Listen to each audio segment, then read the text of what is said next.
சஞ்சு வண்டி எடுத்துட்டு வா.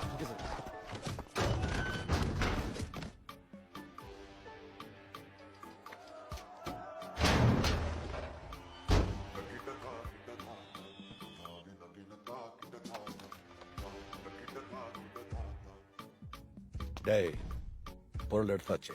உங்க ஆளுங்க கையில கொடுத்து அனுப்புறேன். பொருள் கையில வந்த உடனே ஏற்கனவே நம்ம பேசின மாதிரி பையனை நான் இருக்கிற இடத்துக்கு அனுப்பி வை. நடுவுல ஏதாவது கேமாட நினைச்ச நீங்க சொல்றது எல்லாமே ஓகே. முதல்ல என் கிரவுன் அனுப்புங்க. உங்க பையன் கண்டிப்பா உங்க கையில தீடும், பத்திரமே தீடும். இது வர்மனோட ப்ராமிஸ்.